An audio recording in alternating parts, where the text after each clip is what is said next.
Audiolibro Comentario temático sobre el Corán. Autor Sheikh Muhammad Al-Ghazali. Traductor Isa García. Sura 3.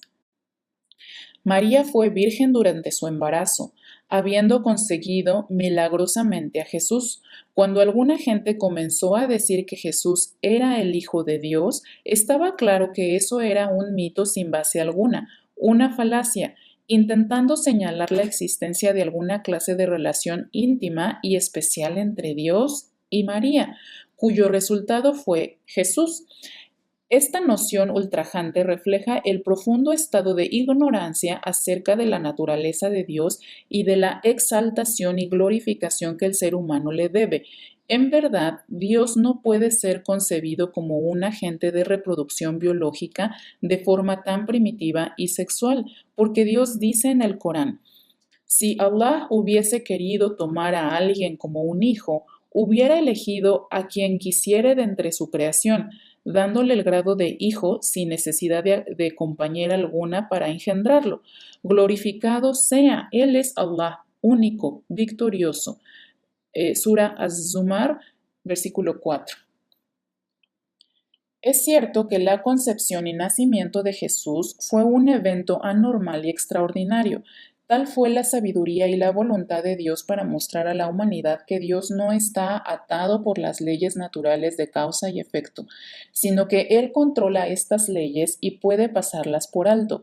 La historia de Jesús y su madre está relacionada con su precedente de Zacarías y su esposa, que también tiene ciertos aspectos milagrosos. La misma concepción y nacimiento de María fue un hecho inesperado para su madre. Tan pronto como supo que estaba embarazada, ella consagró su hijo al servicio del Templo de Jerusalén, a la adoración y al servicio de los demás devotos.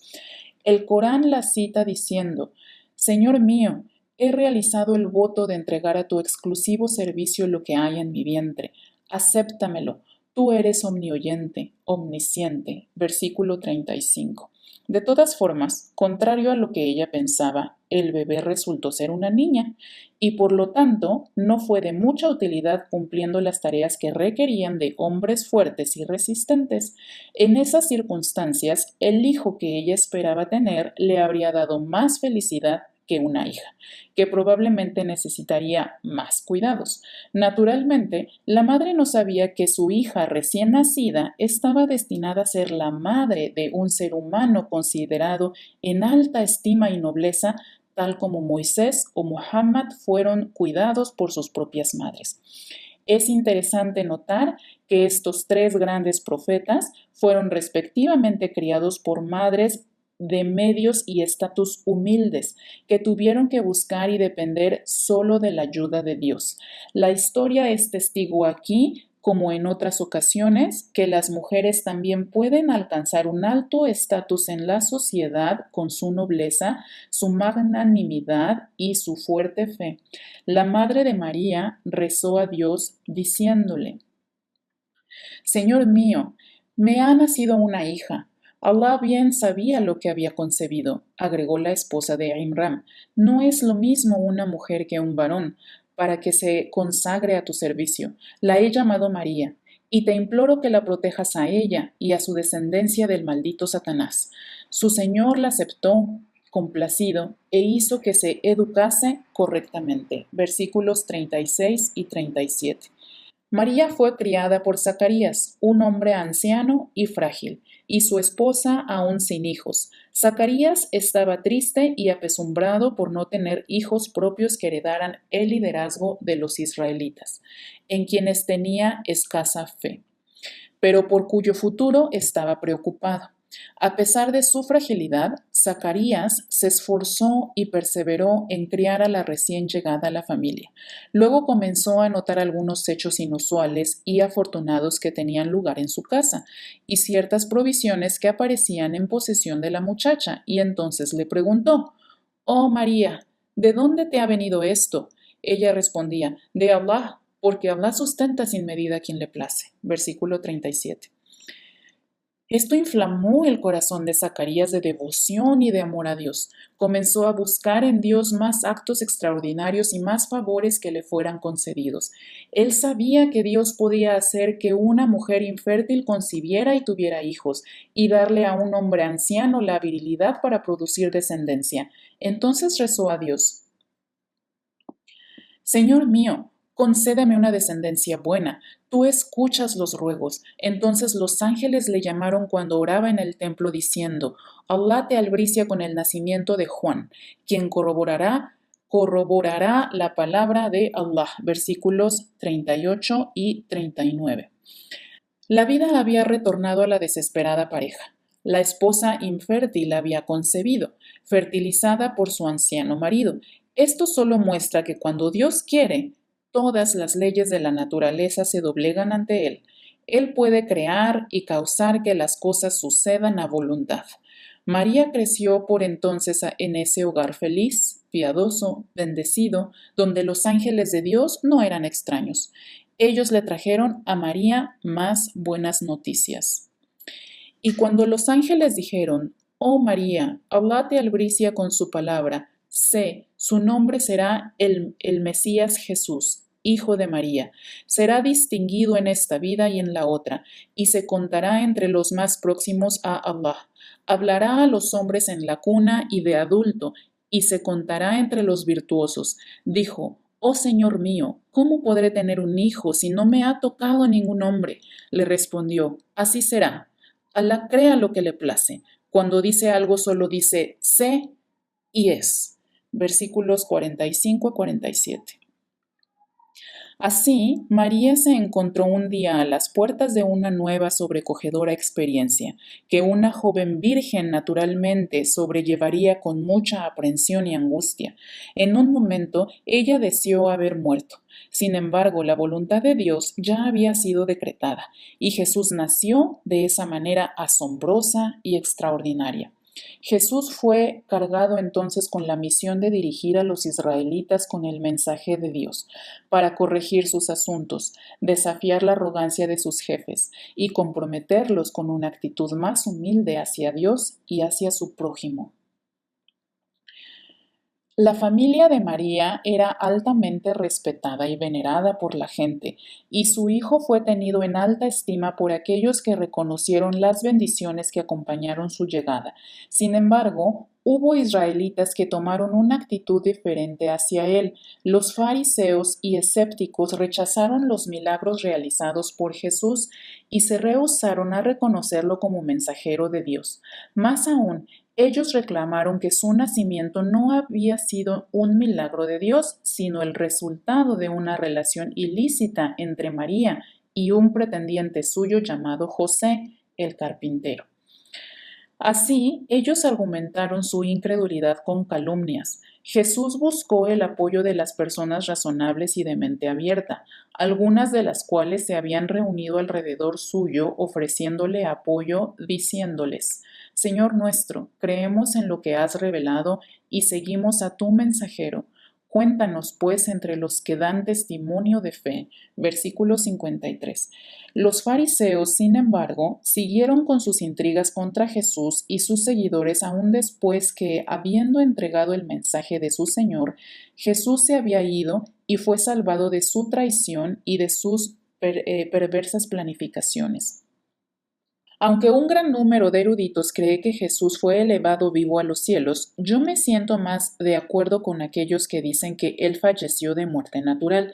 Esto no descartaría la idea, como dice el erudito Ibn Hazm, de que él pueda ser devuelto a la vida nuevamente para continuar con la misión de difundir el monoteísmo. La historia de Jesús en este contexto puede ser comparada con la del hombre que pasó por un pueblo que había sido destruido y preguntó: ¿cómo va Allah a reconstruirla después de haber quedado en ruinas? Y entonces Allah lo hizo morir por 100 años y después lo resucitó. Al-Baqarah, versículo 253. También puede ser comparado con la historia de la gente de la cueva. que permanecieron muertos por algunos cientos de años y luego fueron devueltos a la vida. El asunto es muy simple y la disputa es innecesaria. Jesús es un ser humano como cualquier otro, sin atributos divinos y sin filiación con la divinidad. La sura evoca la visita de la delegación de cristianos a Medina, que tuvieron un debate con el profeta Muhammad sobre los aspectos de la nueva religión que él estaba defendiendo. Ellos argumentaron que Jesús fue humano en la forma y preguntaron, por supuesto, si es un ser humano, ¿dónde está su padre? El profeta respondió que la ausencia de un padre humano no necesariamente significa que Jesús fuera un hijo de Dios. Basándose en sus razonamientos, Adán, que no tenía ni padre ni madre, debería ser con más razón elegido para tener parentesco divino. Leemos en la sura que, por cierto, que el ejemplo de Jesús ante Allah es semejante al de Adán, a quien creó de barro y luego le dijo, sé, y fue. Esta es la verdad sobre Jesús que proviene de tu Señor. No seas, pues, de los que dudan. Versículos 59 a 60. Sin embargo, los disertadores cristianos insistieron con su punto de vista y lo defendieron con vehemencia. El profeta entonces propuso que los dos grupos, los cristianos y los musulmanes, se unieran en oración e invocaran a Dios para que maldijera a quien estuviera mintiendo.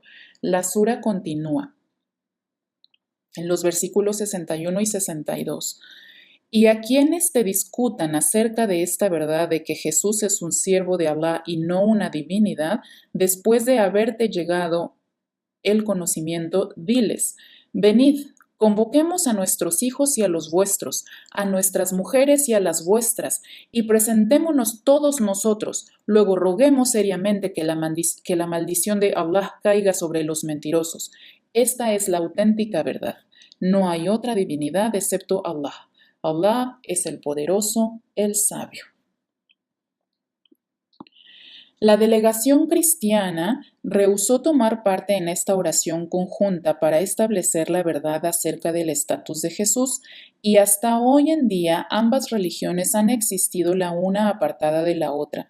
Al parecer, la disputa solo podría resolverse por Jesús mismo en una segunda venida a la tierra. Él podría ser el que va a señalar a los mentirosos y a confirmar que el mundo conoce solo un Señor omnipotente todopoderoso. Antes de cerrar el capítulo sobre la gente del libro, la sura hace un reporte crítico de la batalla de Uhud, en la que los musulmanes de Medina sufrieron una derrota humillante a manos de los árabes paganos en el 625 después de Cristo. Estos fueron los enemigos originales de los primeros musulmanes y no tuvieron otra alternativa que enfrentarlos, como ha sido el caso desde entonces, peleando simultáneamente en los dos frentes. La historia comienza con el versículo 121, refiriéndose a la preparación del profeta para la batalla, y entonces súbitamente aborda una discusión sobre la usura, el gasto y la urgente necesidad de arrepentimiento. Habiendo cubierto estos tópicos, la sura retoma el relato de la batalla de Uhud nuevamente, que nos lleva al final de la sura. Esto nos conduce a preguntarnos la razón de esta breve pero intrigante digresión. La explicación parece yacer en la necesidad de una limpieza, una revisión de la condición interna de los musulmanes, de purgarla de todo signo de debilidad y corrupción, a fin de cualificar a los musulmanes para la victoria en el campo de batalla. Batallas como las que lucharon los musulmanes en las que no había intereses nacionalistas ni personales, sino una guerra por la defensa de valores y principios morales. Esto queda claro en esta sura cuando dice: no es asunto tuyo si Él les absuelve o les castiga, pues han sido inicuos, en el versículo 128. La alianza o la oposición deben llevarse a cabo solamente por la causa de Dios, porque los enemigos de hoy bien pueden ser los aliados del mañana, si reconcilian su situación con Dios y se someten a su voluntad y a sus enseñanzas. Bajo el Islam no hay espacio para rencores privados o animosidades personales. La derrota de Uhud contenía una dura lección para los musulmanes. Sus primeros triunfos en la batalla de Badr en el 624 de nuestra era habían abierto la puerta a los oportunistas y a aquellos con especial interés en unirse a la creciente comunidad de musulmanes, que prometía claramente dominar la región en poco tiempo. Cierta personalidad prominente, Abdallah ibn Ubay, vio esto venir y reconoció la victoria de Badr como precedente de una tendencia irreversible que derivaría en el dominio del Islam. Él decidió convertirse al Islam y llevar a todos sus seguidores con él. La sura comenta esto diciendo: Allah no os dejará en la situación que os encontráis, conviviendo con los hipócritas, sin distinguir al perverso, hipócritas e impíos, del virtuoso, los creyentes sinceros, ni os revelará quiénes son los hipócritas. Versículo 179. El escenario estaba entonces dispuesto para un revés, una prueba, que permitiría distinguir a aquellos que defendían sinceramente al Islam y apoyaban al profeta Muhammad sallallahu alaihi wasallam y a los musulmanes contra viento y marea, de aquellos que estaban allí solo para su beneficio personal o para ganar prestigio. Bajo tales circunstancias, uno podría distinguir fácilmente a dos grupos principales entre la gente: aquellos que eran sinceros y dedicados a una causa común sin importar lo que sucediera, y aquellos cuyo principal interés era su propia seguridad y bienestar, que tenían una fe escasa en Dios o en los demás seres humanos. La sura describe esto diciendo: otros, en cambio, preocupados tan solo por su suerte, pensaban equivocadamente acerca de Allah, como en los tiempos de la ignorancia y el paganismo decían: no obtuvimos el triunfo que se nos prometió, en el versículo 154. El último grupo estaba siempre enfadado e inquieto, porque sus puntos de vista raramente obtenían algún crédito, acuerdo o preeminencia. Cualquier sociedad, y más aún un ejército, debe tener la sabiduría de desembarazarse de gente así. Contrario a la opinión de algunos, la derrota de los musulmanes en Uhud no llegó como resultado de una planificación defectuosa e imprudente de sus tácticas. Fue el resultado de la insubordinación, porque algunos luchadores musulmanes en un punto crítico de la batalla abandonaron sus deberes para recolectar el botín de guerra. Si esos guerreros se hubieran apegado a las órdenes que les dio el profeta, el resultado habría sido completamente diferente. La sura recuerda: Allah cumplió la promesa que os hizo cuando, con su anuencia, les venciste en la batalla de Uhud. Sin embargo, después que Allah los hizo ver la victoria, flaquearon, discutieron sobre las órdenes y desobedecieron. Entre vosotros hubo quienes anhelaron las cosas materiales de esta vida, o sea, el botín, y quienes la recompensa de la otra, en el versículo 152. La actitud de los musulmanes en el campo de batalla cambió y por consiguiente cambió el resultado. Después de esto, os probó haciéndoos sufrir la derrota y os perdonó, porque Allah dispensa su favor a los creyentes, en el versículo 152. La derrota llegó como un golpe para los musulmanes, que fueron sacudidos por ella. Se preguntan cómo y por qué pudo haber sucedido eso, y la respuesta de Dios fue: cuando sobrevino una desgracia, la derrota de Uhud, con la caída de 70 de los vuestros, a pesar de haber causado a vuestros enemigos en Badr una derrota con un resultado que duplicó a lo que padecisteis en Uhud, exclamasteis: ¿por qué fuimos vencidos? Diles: estas son las consecuencias de vuestras obras. Ciertamente Allah tiene poder sobre todas las cosas. Versículo 165. Verdaderamente, la derrota experimentada por los musulmanes en Uhud fue solo una porción de lo amarga y pesada que fue la derrota que un par de años antes sufrieron los árabes y sus aliados en Badr. dándoles a los musulmanes una ventaja mucho mayor. De cualquier forma, la derrota había sucedido y debían hacer frente a las consecuencias, especialmente porque su derrota podría haber sido evitada si no hubieran sido tan materialistas y no hubieran ignorado las órdenes de sus líderes en la batalla. La sura ofrece elocuentemente el más alentador consuelo por este trágico episodio, diciéndole a los musulmanes: ya antes de vosotros, Allah escarmentó a quienes se negaron a creer. Id por la tierra y observad cómo terminaron los que desmintieron la verdad. Esto es una evidencia para la humanidad, guía y motivo de reflexión para los piadosos. No os desaniméis ni os entristezcáis, porque si sois creyentes, seréis vosotros quienes triunfen. Versículos 137 a 139. En el Corán, Dios ha ofrecido a los musulmanes relatos de las naciones previas que colapsaron o fueron destruidas como consecuencia de su rechazo obstinado a los mensajes de Dios y su negativa a creer.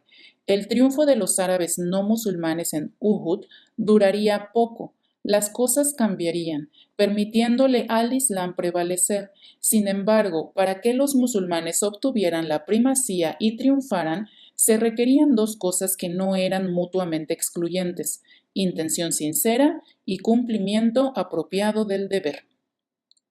Los musulmanes necesitan siempre enfatizar la segunda condición, pues algunos tienden a imaginar que las buenas intenciones y la sinceridad por sí solas son suficientes para lograr el éxito. Cuando se evalúa el rendimiento de los musulmanes, sus carencias o su falta de habilidades en la lucha no pueden ser pasadas por alto o ignoradas. Ellos deben dar lo máximo de sí, sin importar lo poco que sea, a la causa por la que están luchando, y entonces Dios les dará su ayuda y apoyo. Hemos visto guerras entre grupos igualmente equipados que continúan por décadas y otras que culminan en días o semanas. La peor derrota es aquella que viene de adentro, como resultado de las faltas y la debilidad interior, más que debido a una superioridad de fuerza por parte del enemigo. Y así es con los musulmanes a lo largo de su historia. Sus reveses han sido en muchas ocasiones autoinfligidos, como resultado de su desunión y sus disputas internas, más que por el poder de sus enemigos. Una vez se sobreponen a sus debilidades, pueden recuperar la iniciativa y seguir adelante. La sura recalca este punto muy fuertemente cuando dice: no os desaniméis ni os entristezcáis, porque si sois creyentes, seréis vosotros quienes triunfen. Si sufrís una herida, sabed que ellos también han sufrido una herida semejante. Así es como alternamos el triunfo y la derrota entre los hombres, para que Allah distinga quiénes son los que creen y honre con el martirio a algunos de vosotros. Allah no ama a los inicuos. Versículos 139 y 140.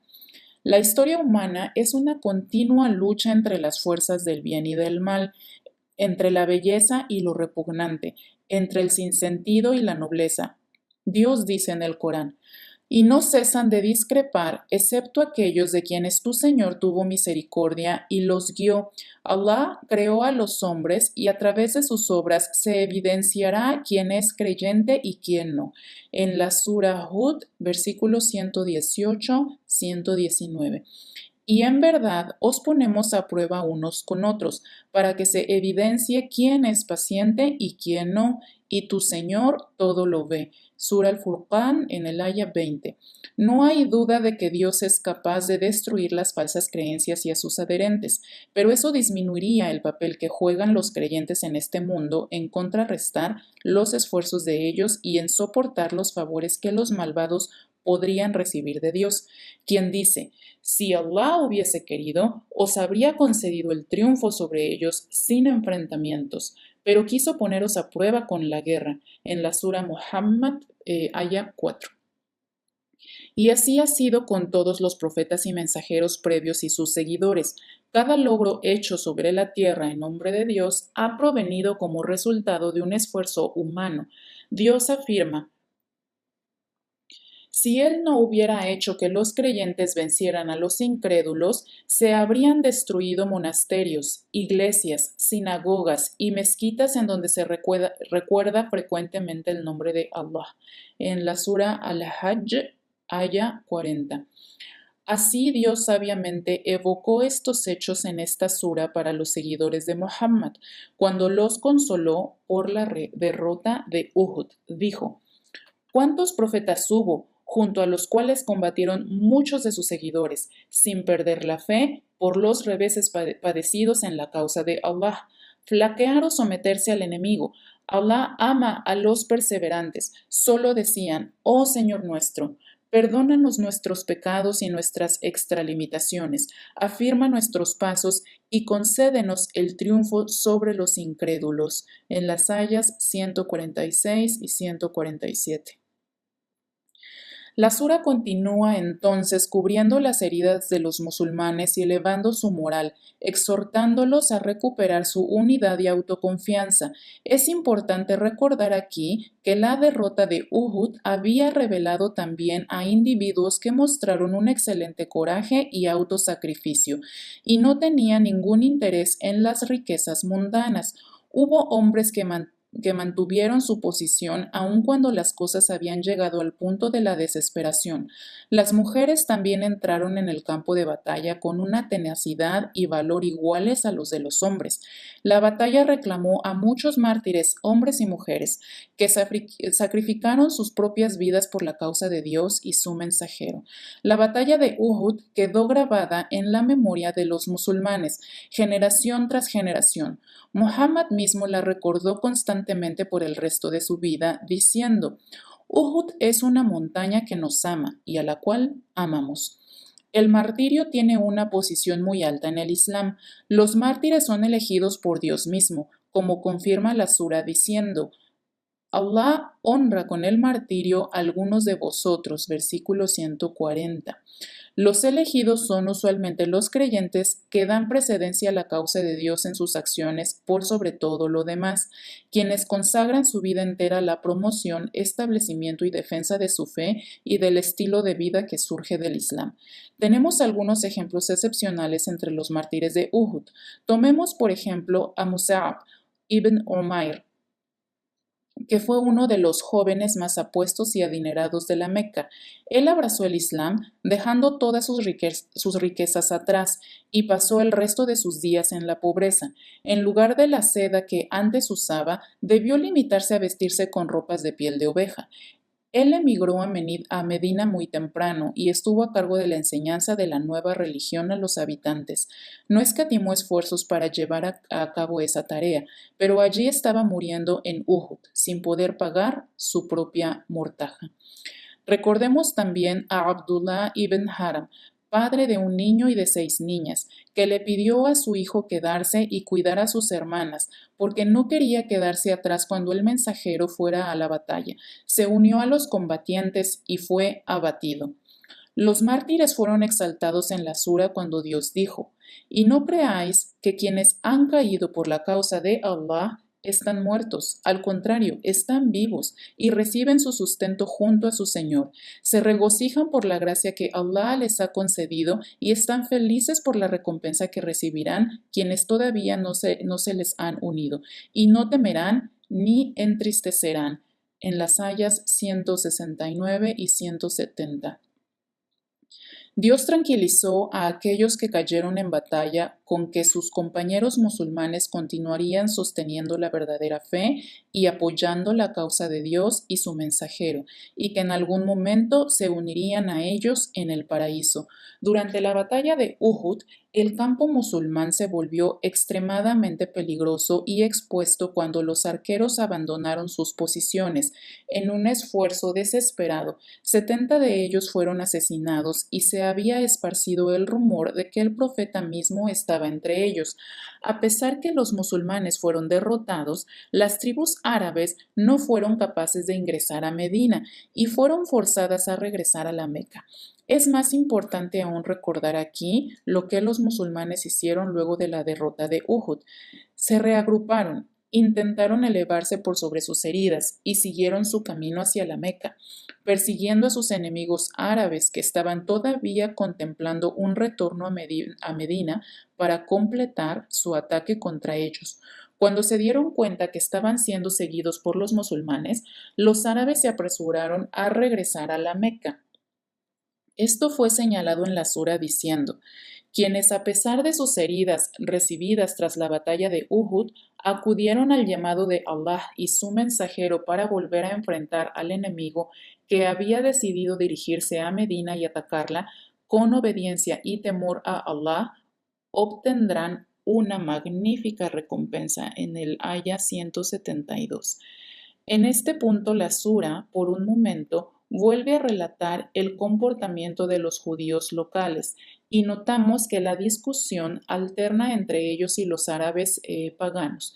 Esto no es una sorpresa, puesto que la comunidad musulmana estaba siendo atacada por ambos frentes y al mismo tiempo, como la misma sura afirma: seréis probados a través de vuestros bienes y vuestras propias vidas, y oiréis muchas blasfemias de aquellos que han recibido el libro antes de vosotros, o sea, judíos y cristianos, y de los idólatras. Pero tened paciencia, temed a Allah y sabed que esto requiere de entereza. Versículo 186. Los judíos de Medina a ese punto se habían extralimitado. En el Corán, Dios convoca a los musulmanes a gastar de sus riquezas por la causa de Dios, ya sea para ayudar en los esfuerzos de la guerra o para proveer bienestar y ayuda para la gente pobre y necesitada. Esto también queda claro en otra sura con gran elocuencia y con un poderoso incentivo.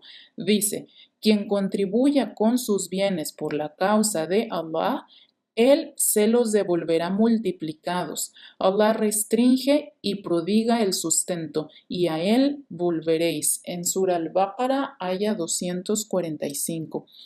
Algunos de los judíos en Medina, sin embargo, decían algo diferente. Ellos reclamaban que Dios necesitaba de la ayuda de la gente y que Él recurría a la usura mientras la condenaba.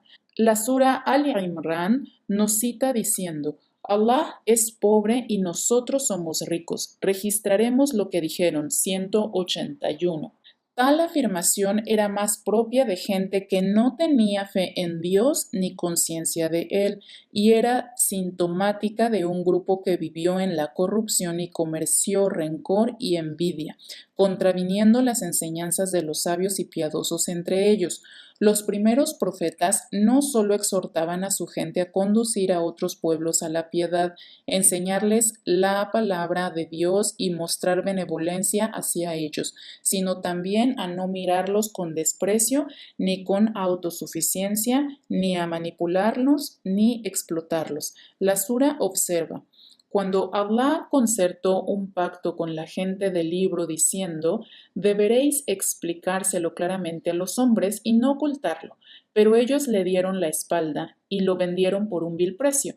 ¿Qué mal hicieron? No creáis que quienes se vanaglorian de lo que hacen y aman que se los elogie por lo que no han hecho se salvarán del castigo. Ellos tendrán un castigo doloroso. Ayas 187 y 188. Entonces la sura nos conduce a una atmósfera diferente, lejos del pasado y sus amargas reminiscencias. Como ordinarios seres humanos honestos, viviendo en este mundo, experimentando y observando sus complejidades y maravillas, ¿no nos sentimos tentados a concluir que hay un Dios detrás de todo esto? ¿No nos conduce esto a agradecerle a Dios y a alabarlo? Dejemos la religión y la disputa interreligiosa por un momento. Vamos simplemente a usar nuestra mente y nuestra lógica y pensar dónde terminaremos cuando partamos de este mundo en el que vivimos. ¿Por qué debe la gente negar la existencia de Dios y alejarse de Él? ¿No sería más sensible y más conducente reconocerlo y darle un lugar a Dios en nuestras vidas? A lo largo de la historia humana, las voces han convocado y exhortado a la humanidad a creer en Dios y a acercarse a Él. ¿No es hora de que la gente se detenga a pensar y preste atención a esas voces? Como dice la sura: Señor nuestro, hemos oído a quien convocaba a la fe, diciendo: Creed en vuestro Señor y creímos. Señor nuestro, perdónanos nuestros pecados, borra nuestras malas obras y reúnenos al morir con los piadosos. En el Aya 193. Dios responde que Él no pasará por alto ninguna buena acción de las personas, ya sean hombres o mujeres, blancos o negros. La raza y la posición social no tienen nada que ver con ello, solo las buenas obras cuentan. ¿Por qué entonces podríamos preguntar que alguna gente encuentra tan difícil creer en alguien que los convoca a una vida de rectitud basada en la entrega a Dios y en obtener su complacencia? ¿Qué es lo que conduce a algunos de nosotros a oponerse a tales individuos, interponerse en su camino y perseguirlos? Esta fue la forma en que los árabes paganos y los fanáticos entre la gente del libro saludaron la misión del profeta Muhammad sallallahu alaihi wasallam y la forma en que se comportaron hacia él y sus seguidores. Los reprimieron y persiguieron, los expulsaron de sus hogares y de sus tierras. Los musulmanes soportaron la persecución, haciendo frente a toda clase de dificultades y eventualmente emigraron desde la Meca y buscaron refugio en Medina. Su único interés era la preservación de su fe y la defensa de la nueva religión y de su comunidad. De acuerdo a esto, esta sura reafirma: su señor les respondió sus súplicas y dijo: no dejaré de recompensar ninguna de vuestras obras, seáis hombres o mujeres, procedéis unos de otros. Aquellos que emigraron fueron expulsados de sus hogares, padecieron por mi causa, combatieron y cayeron. Les absolveré sus faltas y les introduciré en jardines por donde corren los ríos. En el Aya 195. Siguiendo esta cobertura extensiva de los dos tópicos principales de esta sura, cierra con dos versículos. El primero habla acerca de la gente del libro y la postura que se espera de ellos hacia el profeta Muhammad sallallahu alaihi wasallam, y dice el Corán: entre la gente del libro hay quienes creen en Allah y en lo que ha sido revelado a vosotros y a ellos. Están sometidos a Allah y no tergiversan sus preceptos por ningún precio. Estos obtendrán una recompensa junto a su Señor. Allah es rápido en ajustar cuentas. En el Aya 199. El versículo, como podemos ver, extiende a los judíos y cristianos una invitación abierta para la posteridad de atender el mensaje del profeta del Islam y aceptar el mensaje que él entregó en nombre de Dios para toda la humanidad. El segundo versículo y el que cierra el capítulo está dirigido a los musulmanes y dice: oh creyentes, tened paciencia, sed perseverantes, proteged vuestro territorio de los enemigos y temed a Allah para que tengáis éxito. En el Aya 200. Esta es una directiva dirigida a quienes creen en Muhammad sallallahu alaihi wasallam y lo siguen para difundir el mensaje que él entregó y con el cual Dios los honró. Ellos deben mostrar mucha más firmeza que sus predecesores para mantenerlo y para defenderlo vigorosamente a sus seguidores y a sus tierras en todos los tiempos. No deben conceder oportunidad a sus enemigos para que los sobrepasen ni dominen, como fuimos testigos durante el último siglo en que el colonialismo europeo se extendió por las tierras musulmanas y controló las vidas y destinos de cientos de millones de musulmanes por décadas. Es una convocatoria dirigida a los musulmanes en cualquier tiempo y lugar y en cualquier generación.